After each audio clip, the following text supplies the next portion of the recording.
This chalice is the symbol of our UU community. And so if there were a UU banner up there, it would be a picture of the chalice. The Hebrew Scriptures bring us words that are often very familiar without our necessarily knowing their source. This is from the book of Ecclesiastes. Some of you may be more familiar with the song by the Carpenters. The words are what's important. To everything there is a season and a time for every purpose under heaven, a time for giving birth and a time for dying, a time for planting, a time for harvesting, a time for being sick, a time for healing, a time for knocking down, a time for building up, a time for tears, a time for laughter, a time for mourning, a time for dancing, a time for throwing stones away, a time for gathering them, a time for embracing, a time to refrain from embracing, a time for searching, a time for losing, a time for keeping, a time for discarding, a time for tearing, a time for sowing, a time for keeping silent, a time for speaking, a time for loving, a time for hating, a time for fighting, a time for making peace. The writer William Kruger Kent said that rituals like this are helpful. There's a good deal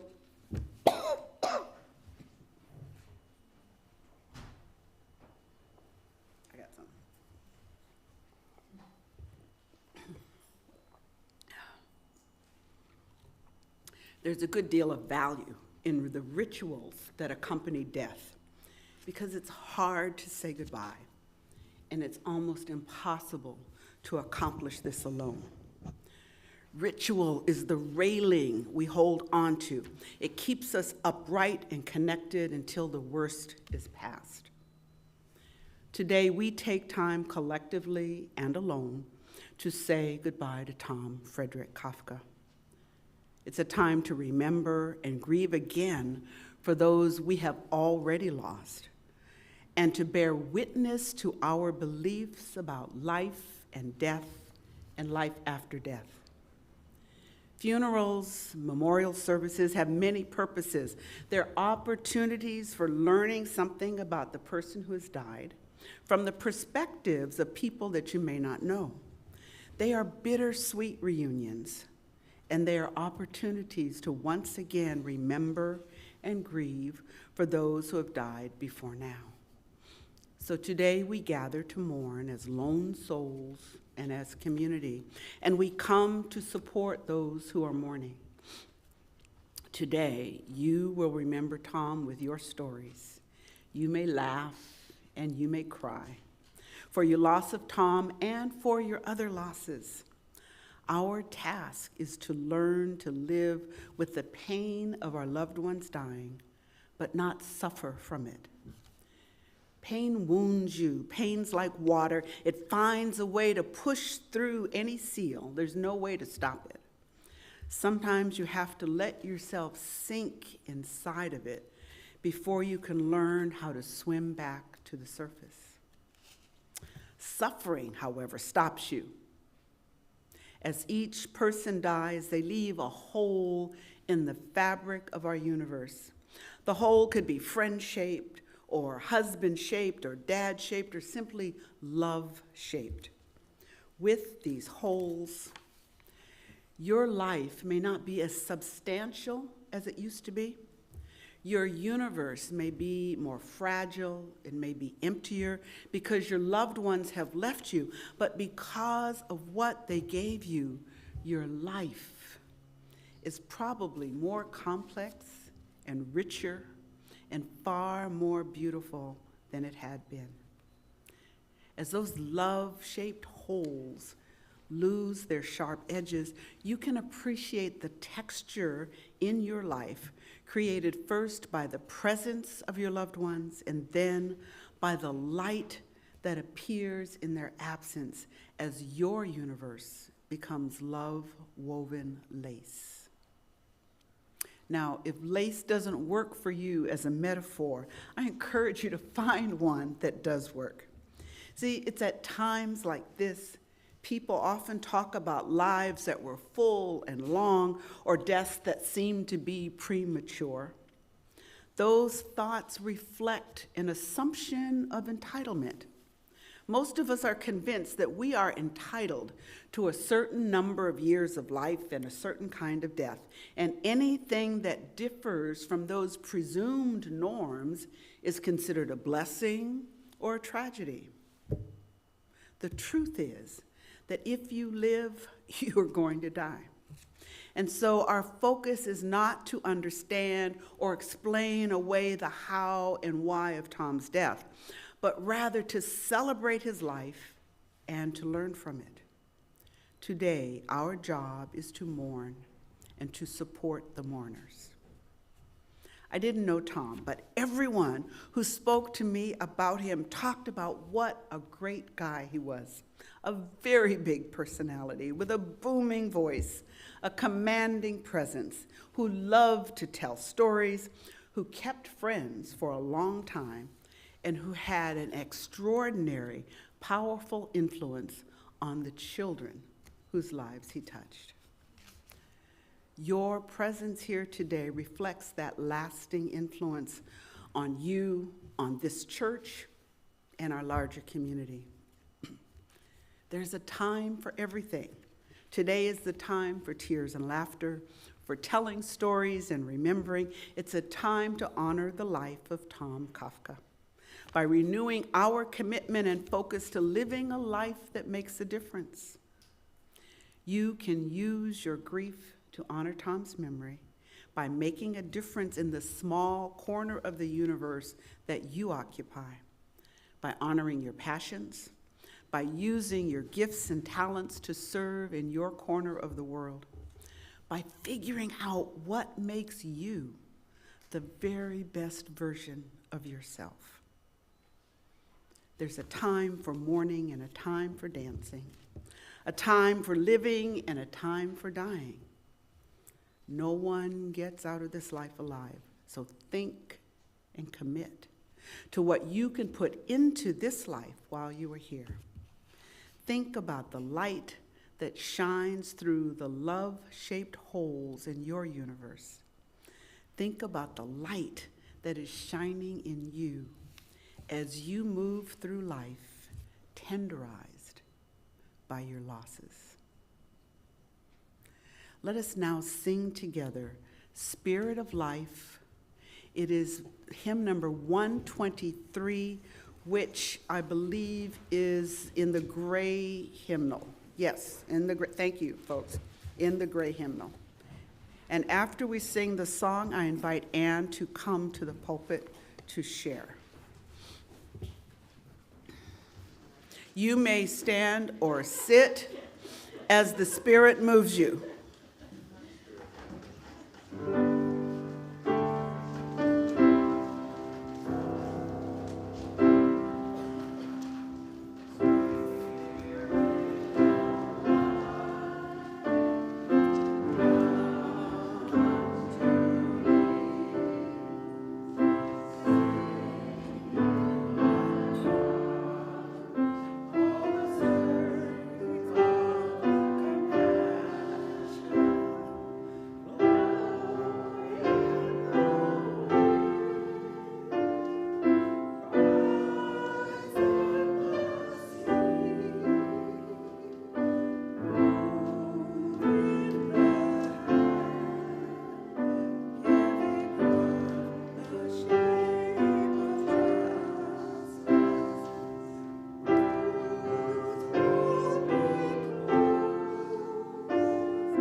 Hello, I am Ann Hansen, and I met Tom in 1991. But first off, I wanted, my little preamble, I am so touched and so happy. It's just shocking when I look at everyone, and I go into the not so great. But the fact that you all have come, we're all freaking busy. It's not easy. Some people across country, et cetera, drove in LA. Really, it's such a blessing for me and my family, and acknowledgement to Tom's life that I thank you profoundly. Okay. So Tom and I met on Christmas Eve, 1991, on a flight to Boston. At this point, he was living in his condo on Bay Street with his bestie, Roscoe. Roscoe was his beloved lovebird. The bird was allowed to fly everywhere, and of course, his favorite place was on Tom's head. The bird ate seeds from his tongue and played constantly. I thought to myself, this is kind of strange, but kind of cool if you don't mind poop everywhere. Oh, poopy. Okay, so 2 years later, we purchased our first house together in Culver City. Tom didn't really like the house, but he knew I wanted a yard for the dogs, and it was affordable. This is when I truly came to know the can-do Tom. He fixed everything. Nothing was too big or too small and or beyond his scope. He would never call anyone to fix something. He always needed to do himself. It was this insatiable curiosity, along with the desire to challenge his mind, that motivated him. And of course, he was extremely cheap. In addition to his analytical mind, he was also extremely creative. He was constantly working on an art project, visiting a museum, or planning a trip to discover something new. I loved all of these things about Tom. I also loved how he loved my mom. My mom was not easy, and Tom embraced her. We traveled together a lot as our threesome and laughed a lot. Our biggest joy was the birth of our children, Freddie and Helen. Tom adored them and would read to them for hours, make things with them, and of course, travel with them. His method of parenting was a bit brassier than mine. He would not think twice about pouring water on Freddie's head when he wouldn't get up for school, or yelling at Helen to go back to bed for the 15th time in the middle of the night when she wanted to climb into our bed. Over the 30 years together, Tom and I had many joys and sorrows. About 3 years ago, our marriage hit an all-time low. I was in a terrible place, looking outside of myself and my family for happiness. It was through my Buddhist practice that I was able to change, and as a result, our marriage changed. I feel so blessed that this past year, Tom and I reestablished a harmonious relationship. COVID brought Helen and Freddie home, and the four of us enjoyed each other. I would now like to chant Nam Myoho Renge Kyo 3 times in honor of Tom, who I miss in body, love, and spirit. And my bell is down there. Oh, I might have one here. 3. I got you going, I think. Do you want a larger one? Oh, yeah, that's nice. Go like this, right? Hit it over near the mic. Oh, you got that one. Nam Myoho Renge Kyo. Nam Myoho Renge Kyo. Nam Myoho Renge Kyo. Thank you.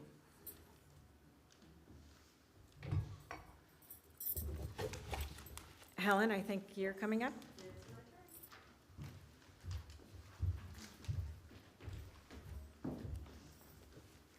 Hello. Hi. I'm Tom's daughter, and what I have to say is short and, summarizing what I think everyone here is feeling, the loss and the grief that we all share. So, my dad was one of those people who lit up a room when he spoke. He was smart, articulate, and a great conversationalist. Even more than that, he was just a great and caring person overall. Like everyone else here, I miss him dearly. I miss the way that he would laugh when he'd watch movies in the living room. I miss the way he'd light up whenever he saw our dog Ava walk by. I miss I miss our adventures we'd take and the care he'd put into planning our vacations. I miss the noise of his pottery machine. I miss so much about him. None of my words could possibly ever do him justice or articulate the feeling of loss I felt without him. I know we all feel something similar to a certain extent. He was a great dad to me. He always provided for me and went above and beyond for his family to make them happy. He'd take me to school and work, even though it was a pain for him and out of his way. I will never forget the special birthday cards that he would make for me and all of us. He would get up early, usually around 6 a.m., and Photoshop pictures that he had taken the past year with the silly caption wishing us a happy birthday. I'm so glad I've kept the cards he made, knowing that I won't receive any of them anymore.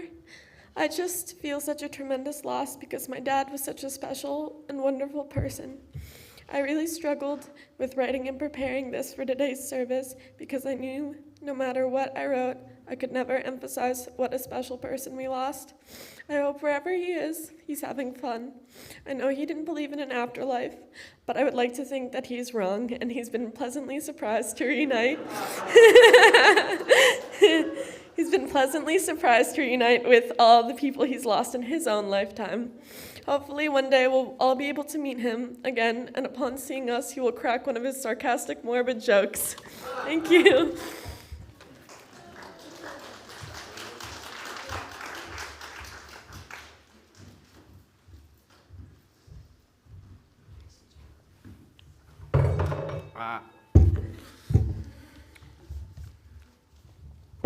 Excuse me, I have to open this handy dandy iPad.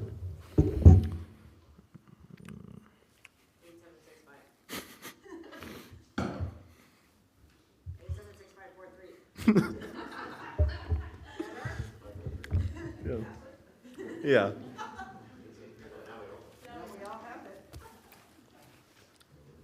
Hello, everyone. I'm Freddie Kafka, Tom's son, and it makes me so glad to see all of you gathered today to commemorate my dad.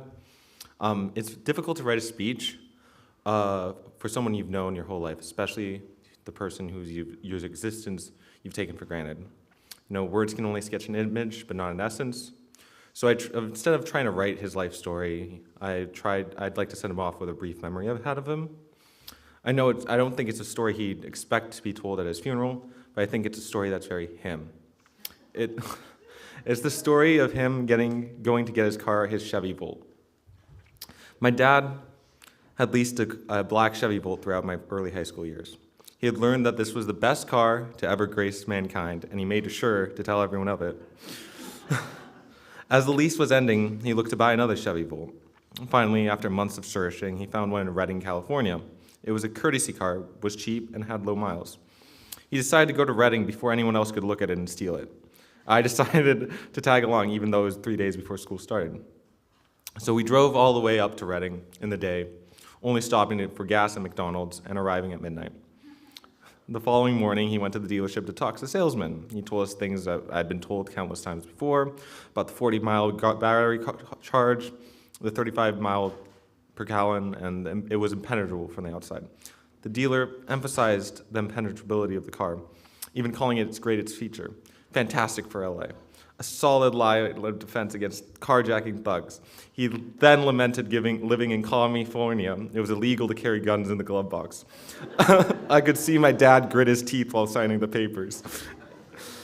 As soon as we got the new car, he did nothing but rant. We had planned to drive down the 5 but straight back to LA, but I wanted to stop in Sacramento. I'd never seen it before. He told me he'd only heard bad things, but was pleased to help me and check it out. So we stopped along the river and wandered around the old Sacramento waterfront. We explored the steam ship-turned hotel, the train museum, and the old brothels, now bars. My dad made sure to talk to anyone who knew anything about the city's history. So we spent close to an hour talking to some historical reenactors, and then another talking to the part-time fry cook at the saloon we went into. After a good 5 hours there, we left for LA and I started school. I will never forget that trip because it was really indicative of my father. Here he showed not only his passions, his prejudice, and his cheapness, but also his love for the world around him and the people who he met, even if the latter part was hidden sometimes. My dad was a man of eccentricities, adventure, and a love for people. I'll miss many aspects of him, his curious nature, his amusing stories, and his just general kindness. I will also miss his Tomisms that weren't quite British or weren't quite American either. And I'm very proud to say he was my father, and I loved him very deeply. Thanks.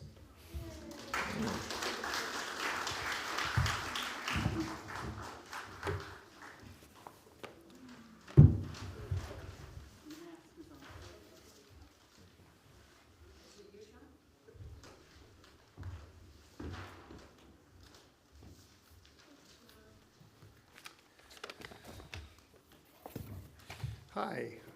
Well, they're talking about you. I never noticed what a big head you had. Wow. Anyway, I'm Tom's twin brother, John, and I met him first because we only had 2 cells. We were 2-celled embryos when we met, and we were together our whole childhood and most of our adolescence until we went away to college. And through every experience, the good ones and really bad ones, and I realized our relationship was actually the healthiest relationship possible. It was so healthy that it's not really a human relationship, it's like being a monkey. Because we'd be happy and comfortable 1 minute and then screaming mad at each other and throwing things for the next minute and then happy 5 seconds later. And there was no sensitivity, there was no hurt feelings, just back to looking at the jungle. It was great. I recommend it. You should all be twins. It provides some kind of guidance for how you should live your life. I actually really believe that, although I am kind of kidding.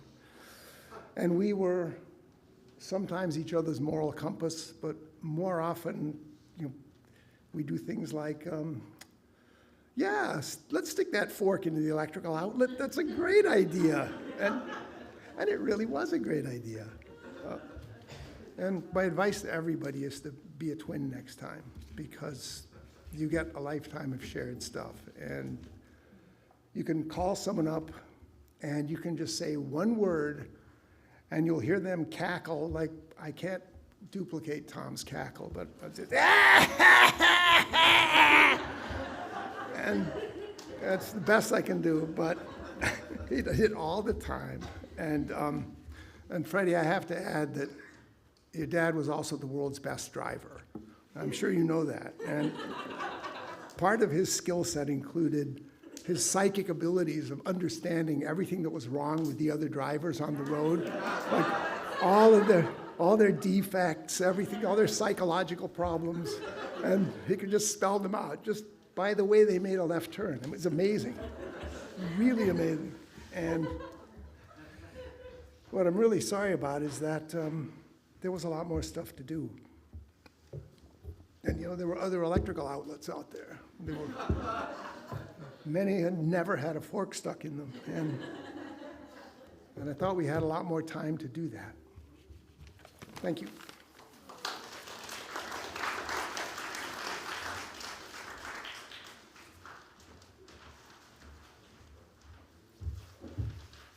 Hi, everybody. I'm Russell Dunn. So I knew Tom for 45 years. He was my best friend. We met in the fall of 1977 through a mutual friend. Sue and Tom worked together on All in the Family. It took Tom a little time to warm up to a 19-year-old version of me, but we became friends. As everyone said so far, Tom was all about adventures and how much we would learn from him, and how he would expose us to all these crazy things. Even in LA, he would take me to the San Pedro Freedom Bell, the Korean Freedom Bell, the Nazi Museum, the Nazi Ranch in Brentwood, the Nike site off Mulholland. So one day, when Tom just got his pilot's license, he said, let's fly to Catalina. So we flew on a trip, landed on the top of the mountain, took a little van down to the town, headed back up. I noticed this little gray cloud right over the airport. So it was all visual flight rules. So if it was cloudy, you couldn't fly. No problem, we'll stay overnight, go to work the next morning. Stupid enough, we call our work people and say we're stuck in Catalina when there was no weather event. But get to Catalina, and we get to the airport 7 in the morning. It's not that bad, a little clearer, but LA socked in, so we couldn't leave. 3, 4 o'clock in the afternoon, we still haven't left, and we turn around, and here comes a cloud back over again to Keith. All the other VFR guys are looking, and we said, we're leaving. So we take off through one little hole in the sky, and we're all happy, proud of ourselves, flying over LAX airspace. I look to my right, and I see a 747 heading right towards us. So I tell them, we better drop now. So we go straight down, avoid hitting the plane hitting us, otherwise we wouldn't be speaking now, right? And we were so nervous, even though we flew out of Van Nuys, we landed in Santa Monica to calm down. We took a cab to the King's Head and had some beers. And then later that night, we went back to the airport and flew to Van Nuys and got our cars. So that was just part of the adventure with Tom. So, and I would always call him, even though I knew what the answer was going to be. I knew what he was going to tell me. I knew what he would yell at me about. But I called him anyway, just for reassurance. And then whenever he needed something fixed, he said, okay, Russ, I'll come over, but you're going to have to help me. But of course, I'll help you if you can't do it. He said that probably 30 or 40,000 times. So my entire adult life, whenever I thought of anything, I said to myself, call Tom, I'm going to call Tom, I'm going to Tom's. That's all I ever said. We were in each other's weddings. I mean, we spoke to each other all the time. I mean, I thought I followed up with people a lot until I met Tom. I mean, if he didn't hear from me in like a week when I lived in Connecticut for 25 years, he'd call me saying, just want to make sure you're still alive. Yeah, okay. So just, I wrote this caption on Facebook. This will sum up how he was to me and how lucky I am. I said, I suddenly lost my closest friend of 45 years without warning. We shared so many times together. When we were in our 20s with no money, we spent time at the beach wondering how our lives would end up. Whenever I needed him, he was always there for me. We spoke all the time. I will miss him so much. Knowing Tom was an absolute gift.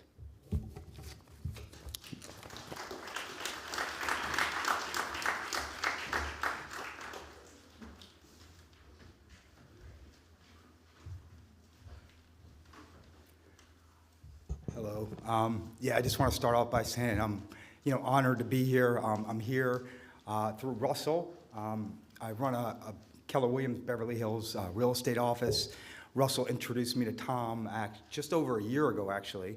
So I didn't know Tom for very long, but he definitely made a very, very positive impact very quickly. And a lot of the things that you guys are talking about, the curiosity, the warmth, the compassion, the energy, were palpable. And just again, in that brief period of time, it was amazing to just feel Tom and have that relationship and how he had that impact on the other agents in the office. He came to everything all the time. We teach a lot of classes. Tom was so engaged, always asking questions. And I think one of the biggest lessons I took from Tom is, working with what I call the willing, people that are willing to take action, willing to take initiative, willing to pivot, after a very successful career and many of the things he did to a whole new career in real estate. That to me says a lot about Tom, his willingness to, step into uncertainty, and that's how you grow. As I always say, change is inevitable, growth is optional, and Tom certainly embraced that. Most specifically, he had some challenges, as 99% of agents do, and particularly new agents. In real estate, he came to me and he was like, I'm not sure I can continue to do this. I think I'm going to leave the brokerage. And I said, Tom, because he again made a very favorable impact and impression, and I had a lot of respect for him in a short period of time. Let's sit down, let's meet, let's dig a little bit deeper into why that is, and let's see if we can find a new path forward such that you can be successful, because I know you have it in you. And Tom's willingness to be open-minded, sit down with me, we found a new path, was to pivot more into the commercial space, says a lot about Tom and the kind of person he is, being open-minded and willing to just make it happen. So again, honored to be here. Didn't know Tom to the extent that many of you others did, but the impact he made in a very short period of time is pretty amazing. Thank you.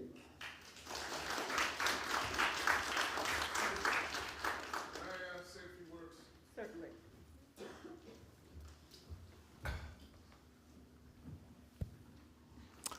How's everybody doing? I guess we're all still a little shocked and sad. My name is Dave Fenoy, and I went to high school with John and Tom back in Cleveland, Ohio, Hawkins School for Boys. Any other Hawkins, alumni here? Yeah, how you doing?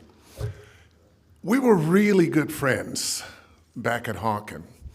I had actually been there for a little while before John and Tom came, and we became fast friends. And after graduation, we kind of lost track of one another, but I'm sure you all have friends that you don't have to see them for 10, 20 years. When you see them again, it's like it's the next day. Well, that was John and Tom. And it's hard for me to talk about Tom without John.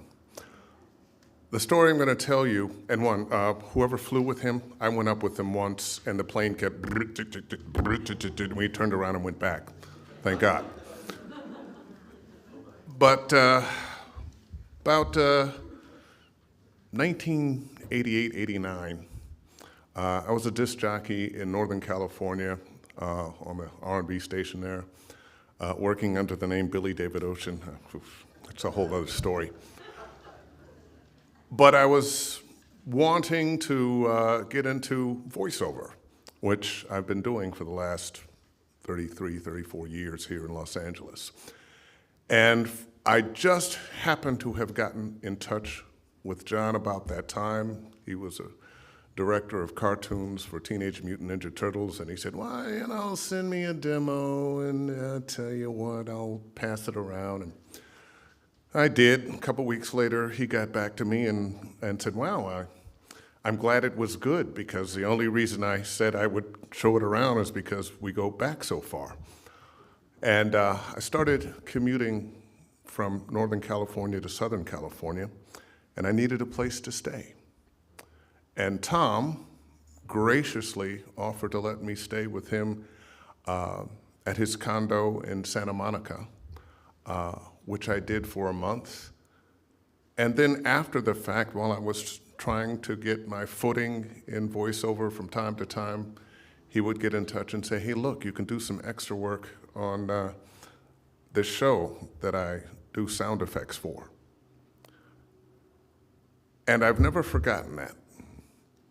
That is true friendship, true generosity.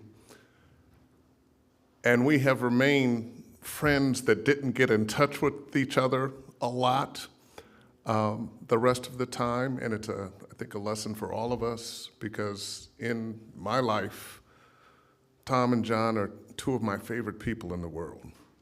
I love their intelligence. I love their humor. I love their openness. And it was quite a shock, not as shocking, I'm sure, to those who loved him every day. But it shocked and saddened me that someone who was somebody I cared about, who was instrumental in my life, was suddenly gone. So I just wanted to say bye to Tom and let him know that he touched somebody else's life in a way that was really positive.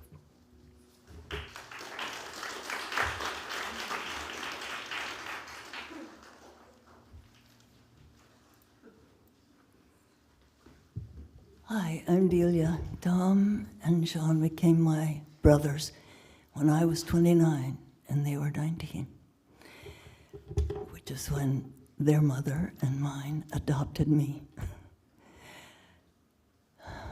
Tom was deeply important as was John, but Tom especially, to my children, to me. We traveled together and visited a lot, but I didn't know how important he was until the moment Amanda called me and said he had died. So I won't keep you long, but I did want to end with a little poem, best I can remember it, because when I read it after he died, I heard him chuckle. So this is for him. As if the river was a floor, we placed tables and chairs on it and ate and had conversation. We watched the scenery as if wallpaper was being changed. We knew, oh yes, we knew that this was the Niagara River. But it was hard to remember how that ends.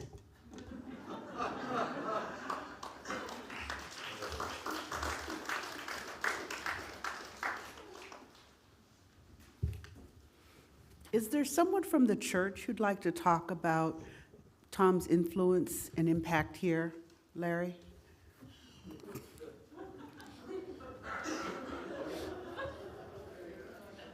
See if I can make it up there.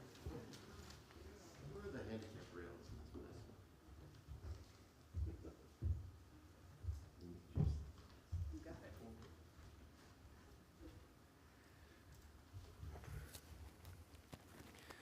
Oh, well, I don't have anything prepared. But when my wife Laura and I came to the church, we came here because we wanted our son to have a religious education. And we ran into this man, Tom, and his lovely wife and his children. And we spent a lot of time with them, teaching classes and just hanging out. And definitely a highlight of my time here at the church.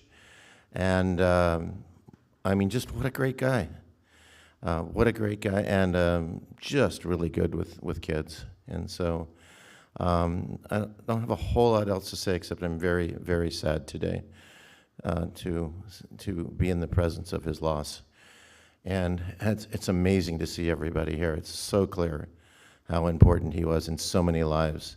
So we love you, Tom, and yeah, I too. I don't know what happens next, but I hope he's up there smiling down on us and just, saying, I love you too, and go on, and go on. And that's all we can do is go on. So thanks for listening.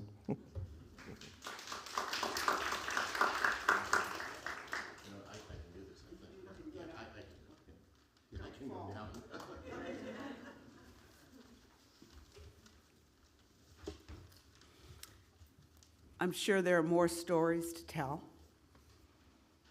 more stories to share. There is an abundance of food and drink.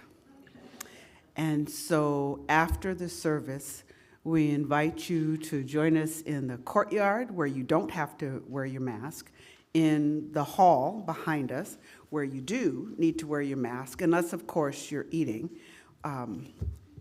and have one of those masks with a hole in it. So I invite you to stay. I thank you on behalf of the family for coming, and continue to talk, continue to share. And at this point, we're going to sing yet again. This is one of the most favorite songs in the UU world. We're going to sing a song. There is a responsive benediction that you will participate in. Then we will hear a song that reflects the life of Tom, Super Trooper, and then we will exit from any of the several doors into the reception. So let us stand or sit in spirit and sing hymn number 1064. It's in the teal book.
So as we close this part of the service, we want to remember.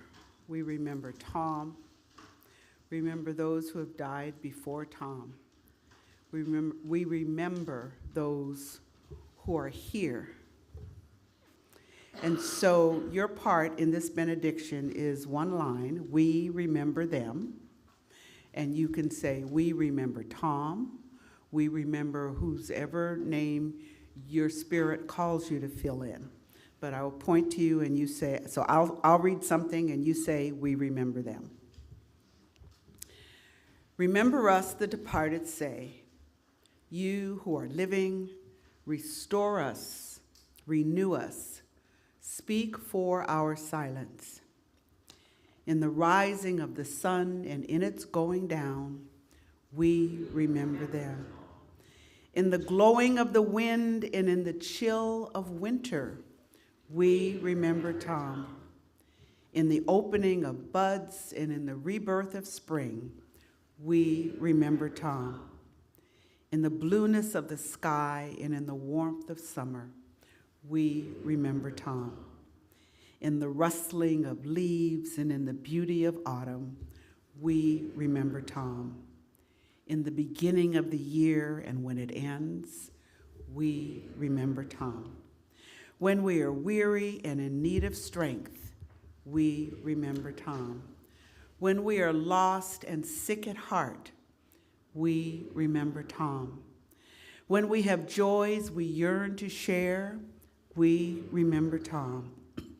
So long as we live, he too will live, for he is now a part of us as we remember Tom. Remember us, the departed call. You who are living, restore us, renew us, speak for our silence. Continue our work, bless the breath of life. Sing of the hidden patterns, weave the web of peace.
We extinguish the flame, and we carry the fire, the spirit of life in our hearts.